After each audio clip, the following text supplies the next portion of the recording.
ನಮಸ್ಕಾರ. ಇವತ್ತು ನಾನು ಸ್ವೀಟ್ ಕಡುಬು ಮಾಡಿದೆ. ಇದನ್ನು ನಾನು ಅಕ್ಕಿ ರವೆನಲ್ಲಿ ಮಾಡಿದೆ. ಅಕ್ಕಿ ತರಿ ಅಂತಲೂ ಕರೀತಾರೆ ಇದನ್ನು.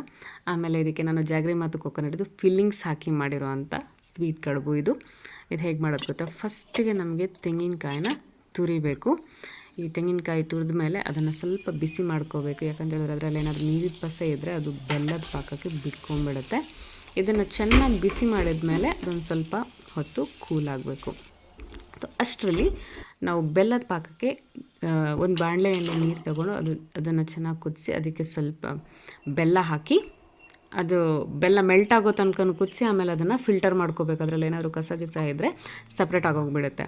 ಸೊ ಆಮೇಲೆ ಮತ್ತೆ ಈ ಫಿಲ್ಟರ್ ಮಾಡಿರೋ ಅಂಥ ಬೆಲ್ಲದ ನೀರನ್ನ ಬಾಣಲೆಗೆ ಹಾಕಿ ಅದು ಪಾಕ ಆಗೋ ತನಕ ಚೆನ್ನಾಗಿ ಕುದಿಸ್ಬೇಕು. ಈ ಪಾಕ ಆಗಿದೆ ಅಂತ ಹೇಗೆ ಗೊತ್ತಾಗುತ್ತೆ?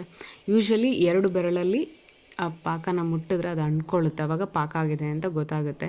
ಬಟ್ ಈ ಬಿಸಿ ಬಿಸಿ ಪಾಕಕ್ಕೆ ಕೈ ಹಾಕಿದರೆ ಕೈ ಸುಟ್ಕೊಂಡ್ಬಿಡುತ್ತೆ. ಅದಕ್ಕೆ ಏನು ಮಾಡಬೇಕು, ಜಸ್ಟ್ ಸ್ಪೂನಲ್ಲಿ ಈ ಥರ ಚೆಕ್ ಮಾಡಿದ್ರೆ ಗೊತ್ತಾಗುತ್ತೆ ನೋಡಿ ಕನ್ಸಿಸ್ಟೆನ್ಸಿ. ಅದರ ನೀರಿನ ಪಸೆ ಎಲ್ಲ ಆಲ್ರೆಡಿ ಹೋಗಿದೆ. ಸರಿ, ಅದು ಸ್ವಲ್ಪ ಹೊತ್ತು ಕೂಲಾಗಲಿ. ಅಷ್ಟರಲ್ಲಿ ನಾವು ಕಡುಬು ಮಾಡ್ಕೊಂಬರೋಣ.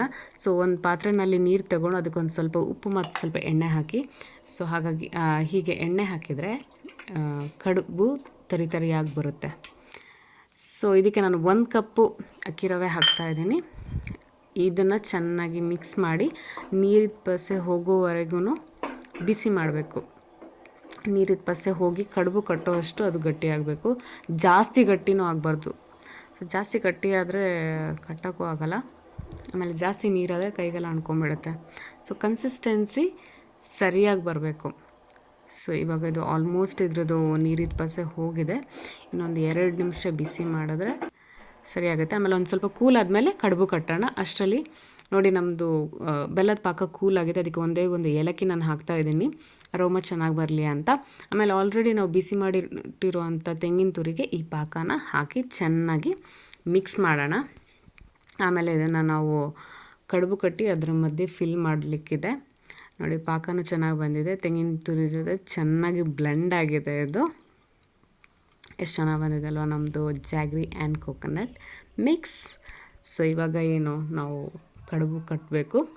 ಸೊ ಕೈಗೆ ಸ್ವಲ್ಪ ಎಣ್ಣೆ ಹಾಕಿಬಿಟ್ಟು ಕಡುಬು ಕಟ್ಟಿ ಅದ್ರ ಮಿಡ್ಲಲ್ಲಿ ಸ್ವಲ್ಪ ಗ್ಯಾಪ್ ಮಾಡಿಕೊಂಡು ನಾವು ಆಲ್ರೆಡಿ ರೆಡಿ ಮಾಡಿರೋವಂಥ ಫಿಲ್ಲಿಂಗ್ಸ್ನ ಇದರಲ್ಲಿ ಹಾಕಿ ಚೆನ್ನಾಗಿ ಮುಚ್ಚಬೇಕು. ಮುಚ್ಚಲಿಲ್ಲ ಅಂತ ಹೇಳಿದ್ರೆ ಈ ಬೆಲ್ಲ ನೀರು ಬಿಟ್ಟರೆ ಕಡುಬು ನೀರಾಗಿ ಹೋಗ್ಬಿಡುತ್ತೆ. ಸೊ ಆವಾಗ ತಿನ್ನೋಕ್ಕಾಗಲ್ಲ. ನಾನು ಈ ಕಡುಬನ್ನು ಕುಕ್ಕರಲ್ಲಿ ಮಾಡ್ತಾಯಿದ್ದೀನಿ. ಯಾಕಂತ ಹೇಳಿದ್ರೆ ನಾನು ಒಂದು 4-5 ಕಡುಬು ಅಷ್ಟೇ ಮಾಡ್ತಾಯಿರೋದು. ನೀವು ಬೇಕಿದ್ರೆ ಇದನ್ನು ಇಡ್ಲಿ ವೆಸಲಲ್ಲೂ ಮಾಡ್ಬೋದು, ಇಲ್ಲಾಂತ ಹೇಳಿದ್ರೆ ಮೋದಕ್ ಮೇಕರಲ್ಲೂ ಮಾಡ್ಬೋದು. ನಾನಿಲ್ಲಿ ಕುಕ್ಕರಲ್ಲಿ ಸ್ವಲ್ಪ ನೀರು ತಗೊಂಡು ಅದಕ್ಕೊಂದು ಗ್ಲಾಸ್ ಮತ್ತೊಂದು ತೂತಿರೋಂಥ ಪ್ಲೇಟ್ ಇಟ್ಟು ಕಡುಬನ್ನು ಬೇಯಿಸ್ಕೊತಾ ಇದ್ದೀನಿ. ನೀವು 4-5 ಕಡುಬು ಮಾಡೋದಾದರೆ ಕುಕ್ಕರ್ ಸಾಕಾಗುತ್ತೆ. ಆಮೇಲೆ ನಾವು ಇದನ್ನು ಒಂದು 15 ಮಿನಿಟ್ಸ್ ಬೇಯಿಸಬೇಕು. 15 ಮಿನಿಟ್ಸ್ ಸಾಕಾಗುತ್ತೆ. ಇದಕ್ಕೆ ವಿಸಿಲ್ ಇಡೋದೇನು ಬೇಡ. ಯಾಕಂತ ನಾವು ಅಕ್ಕಿನ ಹೇಗೆ ಬೇಯಿಸ್ತೀವಿ ಇದನ್ನು ಹಾಗೆ ಬೇಯಿಸಿದ್ರೆ ಸಾಕಾಗುತ್ತೆ. ಸೊ ಇವಾಗ ಒಂದು 15 ಮಿನಿಟ್ಸ್ ಆಯಿತು. ನಮ್ಮ ಕಡುಬು ರೆಡಿ. ಓ ಮೈ ಗಾಡ್, ಎಷ್ಟು ಚೆನ್ನಾಗಿ ಕಾಣಿಸ್ತಾ ಇದೆ.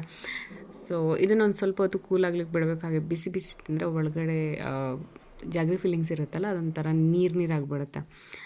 ಸೊ ಇವಾಗ ನಮ್ಮದು ಕಡುಬು ರೆಡಿ ಇದೆ. ಇನ್ನು ತಿಂದು ನೋಡಬೇಕು ಹೇಗೆ ಟೇಸ್ಟ್ ಬಂದಿದೆ ಅಂತ.